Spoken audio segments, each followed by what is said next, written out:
नमस्कार, मी doctor Krishna Jagdambe, pain physician, Navjeevan pain and weight management centre, Nanded. आज आपण संधिवात या विषयावर बोलणार आहोत. गुडघ्यामध्ये हे कार्टिलेज असतं आणि मेनिस्कस असतं.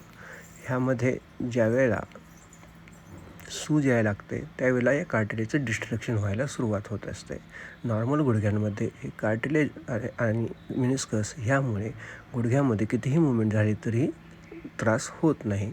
सायनोवियल फ्लूइडमुळे गुडघ्यामध्ये गुळगुळीतपणा असतो. ज्यावेळेस ह्या गुडघ्यामध्ये इन्फ्लामेशन होतं, म्हणजे सूज यायला लागते, त्यावेळेला ह्या कार्टिलेजचं डिस्ट्रक्शन व्हायला लागतं, कार्टिलेज खराब व्हायला लागतं, सायनोवियल फ्लूइड पण घट्ट व्हायला लागतं आणि गुडघ्याच्या वरील जे आवरण कार्टिलेजचं आहे ते खराब होऊन गुडघ्यावर सूज यायला लागते. कार्टिलेज आणि सायनोवियल फ्लूइडच्या घट्ट होण्यामुळं गुडघ्यावर सूज येते आणि गुडघेदुखीला सुरुवात होते. त्यालाच आपण वात असं म्हणायला लागतो. ह्या वातामध्येच याला आपण इंग्लिशमध्ये ऑस्टिओआर्थरायटिस पण म्हणतो. त्यामुळं गुडघ्याच्या कोणत्याही मूवमेंटमध्ये गुडघेदुखी व्हायला लागते.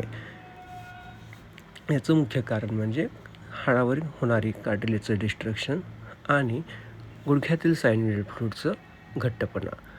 ह्यामध्ये बऱ्याच प्रकारचे वात असतात, जसं की ऑस्टिओआर्थरायटिस, रुमॅटॉइड आर्थरायटिस, गाऊट आणि सोरियाटिक आर्थरायटिस. या सर्व प्रकारच्या वातांमध्ये ही प्रक्रिया समान असते, फक्त याची कारणं वेगवेगळी असू शकतात.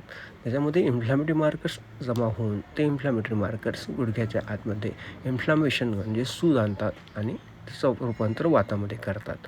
ह्यावर आपल्याकडं स्टेम सेल आणि PRP थेरपीचा उपाय उपलब्ध आहे. याच्यामध्ये आपण पेशंटच्या रक्तापासूनच PRP तयार करतो आणि ते आपण गुडघ्यामध्ये देतो, जेणेकरून ह्या कार्टिलेजचं डिस्ट्रक्शन होण्यापासून आपण त्याला रोखू शकतो.